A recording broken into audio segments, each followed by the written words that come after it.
నమస్తే. ఇన్నాళ్ళు నన్ను సపోర్ట్ చేస్తూ, ఎంకరేజ్ చేస్తూ మీ ప్రేమని నాకు అందిస్తున్న ప్రతి ఒక్కరికి కృతజ్ఞతలు.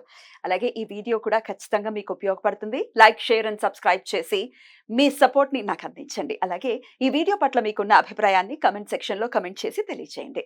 ఇప్పుడు వీడియోని చూద్దాం. నమస్తే. Welcome to our channel. నేను పద్మిని. ప్రస్తుతం మనతో పాటు ప్రముఖ ఆధ్యాత్మికవేత్త, లలిత ఉపాసకులు, వాస్తు జ్యోతిష పండితులు, వాస్తు జ్యోతిష శిక్షణ నిపుణులు నానాజీ పట్నాయక్ గారు మనతో పాటు ఉన్నారు. మాట్లాడదాం. సార్ నమస్తే సార్. శ్రీమాత్రే నమః. బాగున్నారా సార్? అద్భుతంగా ఉన్నానండి. చాలా అద్భుతంగా. మొన్న అమావాస్య నాడు మీరు ఏదైతే చెప్పారో మన ప్రోగ్రామ్ లో చెప్పారో అది జరిగింది. సుమారు 800 పైన వచ్చారు. 800 పైన గోత్రనామాలు అవన్నీ కూడా ఒక మనిషిని పెట్టి దగ్గరుండి చదివించి మళ్ళీ వాటి రిప్లైలు కూడా ఇప్పించారు. అక్కడ చూసాను 800 కమెంట్స్ ఉంటే వాళ్ళు పంపించినందుకు కనీస రెస్పాన్స్ ఇవ్వాలి కదా అనేటువంటిది. వాళ్ళందరి తరపున కృతజ్ఞతలు సార్.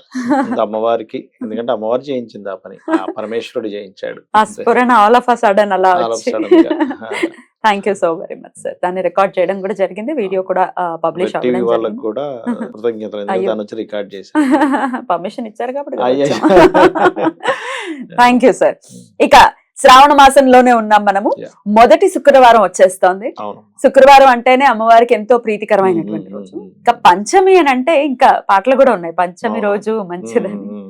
మరి వచ్చేస్తోంది శుక్రవారం పంచమి, నాగ పంచమిగా జరుపుకునేటటువంటి రోజు, లేదా గరుడ పంచమిగా జరుపుకునేటటువంటి రోజు. మరి ఎట్లా ఆ రోజున వినియోగించుకోవాలి సార్? సర్వసాధారణంగా శుక్రవారం, శ్రావణ శుక్రవారాలు, శ్రావణ మంగళవారాలు, సోమవారాలు పర్టికులర్ గా చేస్తారు. ఈ శుక్రవారం అనేటువంటిది ఎవరు చేస్తే బాగుంటుంది అంటే, ఎవరికైతే శుక్రబలం తక్కువగా ఉందో, శుక్రబలము అందరూ చేయాలి, బట్ వీళ్ళు ప్రత్యేకంగా చేయాల్సిన కొన్ని ఉంటాయి. శుక్రబలం సర్వసాధారణంగా ఎవరికైనా తక్కువగా ఉంది అంటే వాళ్ళకి కలిగే ఫలితాలు ఏంటో అంటే, సుఖం ఉండదండి లైఫ్లో, సుఖం ఉండదు. ముఖ్యంగా పురుషులకి వివాహ జీవితం కానీ, వివాహం అయ్యే విషయాల్లో కానీ చాలా ఇబ్బంది పడుతూ ఉంటారు. అలాంటి వారు పర్టికులర్గా ఈ నాగపంచమి అండ్ మీరు అన్నట్టుగా గరుడ పంచమి సంబంధించిన విషయంలో 2 విషయాలు ప్రధానంగా చేయాలి. ఒకటి, రాహుకేతు గ్రహాల దగ్గర దీపారాధన చేసి, మనకి రావి చెట్టు చుట్టూ మనకి ప్రతిష్ఠ చేసిన ఉంటాయి సర్పాలు, వాటి మీద పసుపు కుంకుమ గంధం కలిపిన వాటిని అభిషేకంగా చేసి, వీలైతే గరుడ పురాణం మరి అందరిలో ఉంటుందో ఉండదో తెలియదు, ఒకవేళ లేదు అంటే వినాలి కనీసం గరుడ పురాణం. వింటే సర్ప సంబంధించిన దోషాలు పోతాయి. సర్వసాధారణంగా ఎవరి జన్మజాత చక్రంలో అయినా ఈ కేతువుతో కనెక్టివిటీ వచ్చింది, లేదా నీచబడ్డ రాహుతో కనెక్టివిటీ వచ్చింది, శుక్రుడితో అనుకోండి. కేతుతో వస్తేనేమో అసలు వివాహం విషయంలో వీళ్ళకి ఇంట్రెస్ట్ లేకపోవడము, ఇంట్రెస్ట్ లేకుండా వివాహం చేసుకోవడము, చేసుకున్న తర్వాత దూరంగా ఉండడం, భార్య భర్తలు జరుగుతుంది. కానీ నీచబడ్డ రాహు లేదా పాపగ్రహాలతో కూడి ఉన్న రాహుతో కనుక శుక్రుడు కనెక్టివిటీ వస్తే ఏమవుతుందంటే, వివాహం తర్వాత అవతల వాళ్ళు ఎక్స్పెక్టేషన్స్ ఎక్కువైపోయి ఆ ఎక్స్పెక్టేషన్స్ తీర్చుకోలేక ఇబ్బంది పడతారు.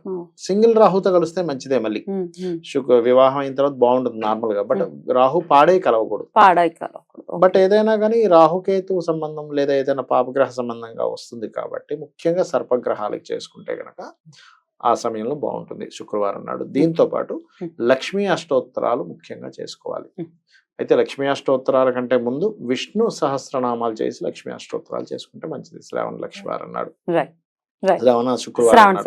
శుక్రవారం నాడు అది అద్భుతం. ఇది ఎలాగో శ్రావణ శుక్రవారాలు అంటే ఎవరు ఏ స్త్రీ కూడా ఇంచుమించు వదలరు, చక్కగా చేసుకుంటూ ఉంటారు. సో అసలు ఒకవేళ మన వరలక్ష్మి వ్రతం ముందు అవదండి, అప్పుడేమైనా అడ్డొచ్చే పరిస్థితి ఉందంటే ముందు చేసుకోవచ్చు, తర్వాత చేసుకోవచ్చు. కానీ ఒక ఫీలింగ్ ఉంటుంది సార్, పౌర్ణమి ముందైతేనే పట్టు ఎక్కువ అంటున్నారు, మరి ముందు అవ్వట్లేదు అన్న ఫీలింగ్ ఉంటుంది కదా. అన్నిటికంటే ముఖ్యమైనది ఏంటంటే భక్తే. అక్కడ భక్తితో కనుక మీరు చేయగలిగితే అందులో ఎటువంటి డౌట్. Right right. అయితే గరుడ పురాణం అనే అంశం చెప్పారు కాబట్టి, గరుడ పురాణం అంటేనే భయపడిపోతుంటారు. అమ్మో గరుడ పురాణం ఇంట్లో ఉండొచ్చా, అసలు చదవచ్చా, ఇట్లాంటివన్నీ అన్ని అంటూ ఉంటారు. మొత్తం వినటం అంటే ఇబ్బంది కాబట్టి, అంతా ఒకటే రోజు అవ్వదు కాబట్టి, ఏదైనా ఒక సర్గో లేకపోతే ఒక అధ్యాయము చదువుకోవటం లాంటివి చేయొచ్చా సార్? చేయొచ్చు. ఇంకొక విషయం, ఇప్పుడు సందర్భం వచ్చింది కాబట్టి చెప్తున్నాను. ఇంట్లో గనక గరుడ పురాణం ఉంటే నైరుతి ఈశాన్యం ద్వారా వచ్చే దోషాలు రావు. సర్పదోషాలతో బాధపడే వాళ్ళకి కనుక ఇంట్లో గరుడ పురాణం ఉంటే సర్పదోషాలు తగ్గుతాయి. ఇప్పుడు ఎవరికి భయపడుతుందమ్మా సర్పం? గరుడకి. గరుడికే భయపడుతుంది కదా. అవును, అవును. మరి గరుత్మంతుడు. గరుత్మంతుడికి విష్ణువు చెప్పింది గరుడ పురాణం. విష్ణుమూర్తి చెప్పాడు గరుడ పురాణం అంటే ఏమీ కాదు, అవును.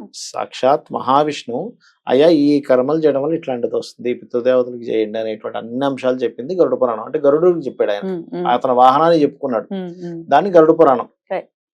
అది విష్ణు చెప్పాడని తెలియక గరుడ పురాణం అంటే ఏదో భయంకరమైంది అనుకొని అదే అనుకుంటే ఎట్లా? సాక్షాత్ భగవంతుడు చెప్పాడు అది అనే విషయం తెలియదు. ఒక లా ఉంది, దాంట్లో దాని ప్రకారం నడుచుకుంటే ఎట్లాంటి శిక్షలు ఉండవు. ఉండవు. లాని చూసి భయపడిపోతే ఎలాగా? ఎట్లా మనం తప్పు చేయకుండా ఉండాలి. కాన్స్టిట్యూషన్ బుక్ చేసి మనం భయపడుతున్నామా? Exactly. లాలో ఉండే సెక్షన్స్ చూసి మనం Exactly. బుక్ పెట్టుకోవడానికి భయపడుతున్నామా చెప్పండి? Exactly. ఆ సెక్షన్స్ మనం మీరితే అప్పుడు భయం ఎందుకు?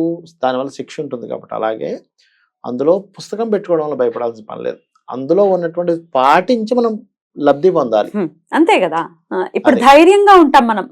ఇది ఉంది, మనకి ఒక న్యాయ వ్యవస్థ ఉంది, మనకి న్యాయం జరుగుతుంది. గరుడ అసలు పురాణం కూడా గరుడ అలాంటిదే. పురాణంలో పితృదేవతా వ్యవస్థ గురించి అద్భుతంగా చెప్పాడు. అసలు ఎట్లా ఉంటారు, ఏమిటి, ఉమ్, ఎట్లా వెళ్తారు, ఎలా తీసుకొస్తారు, వాళ్ళ ఇది ఎలా ఉంటుంది, ఎవ్రీథింగ్ చెప్పారు. అసలు మనకి కళ్ళకి కట్టినట్టు కనిపిస్తుంది. Yeah. అది కనుక ఎవరైనా తెలుసుకుంటే గనక వాళ్ళ లైఫ్ చాలా అద్భుతంగా మారుతుంది. beautiful, beautiful. అద్భుతం సార్. చాలా అది. అది అవగాహన కావాలి, రావాలి కూడా. ఎందుకంటే గరుడ పురాణం ఉండకూడదు, చదవకూడదు, శిక్షలు ఉంటాయి, భయానకంగా ఉంటాయి శిక్షలు. అంటే శిక్షలు భయానకంగానే ఉండాలి. వాటినే శిక్షలు అంటే వాటిలో శిక్షలు అంటారు.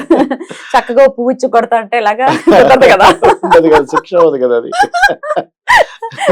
అలాగే శిక్ష ఇందాక నుంచి బయటపడ్డాక పువ్వుతోనే అంటాడు. అలా ఆ గజేంద్ర మోక్షంలో గజేంద్రుడికి పువ్వుతోనే ఇలా అంటాడు అవును, ఆయన. అవును, భలే చెప్పారే. భలే స్ట్రైక్. Super sir. అట్లా ఏంటంటే అది Yeah. ఇంకొకటి మనకి మాట్లాడుకుంటున్నాం కాబట్టి ఎవరికైనా బాగా ఇబ్బందులతో ఉంటారు కదా, ఇది ఎప్పటి నుంచో ధన సంబంధించిన ఇబ్బంది ఉన్నటువంటి వారు శ్రావణ శుక్రవారం నాడు ప్రత్యేకంగా పాయసం గనక అమ్మవారికి పాలతో చేసిన పాయసం గనక నైవేద్యంగా పెట్టి భక్తి శ్రద్ధలతో విష్ణువుని లక్ష్మిని ఆరాధించినట్లయితే ఖచ్చితంగా వాళ్ళకి ఉన్న పొజిషన్ నుంచి కొంచెం పైకి ఎదుగుతారు. అంతేగాని కోట్లు కలిసి వస్తాయని నేను చెప్పట్లేదు, కొంచెం. ఎందుకంటే చాలా మంది తెలియక ఇగోండి కోట్లు చేస్తా అంటారు. అవి ఎట్లా వస్తాయి? లాజికల్ గా ఆలోచించాలి కదా. అమ్మవారి అనుగ్రహం కలగడం వల్ల మీరు ఉన్న ఒక మెట్టు నుంచి అంటే ఒక 30,000 సంపాదిస్తున్నాడు, 50,000కి వెళ్ళే ఛాన్స్ ఉంది. అంటే ఎంతో కొంత అంతే. ఉదాహరణ చెప్తున్నా, అంటే నాకు 30 అన్నారు, 50 అన్నారు, ఏదనకండి, ఏదనకండి. 40 కూడా రావచ్చు, 60 కూడా 60 కూడా రావచ్చు. మన తలరాతను బట్టి ఉదాహరణ చెప్పాలి కాబట్టి.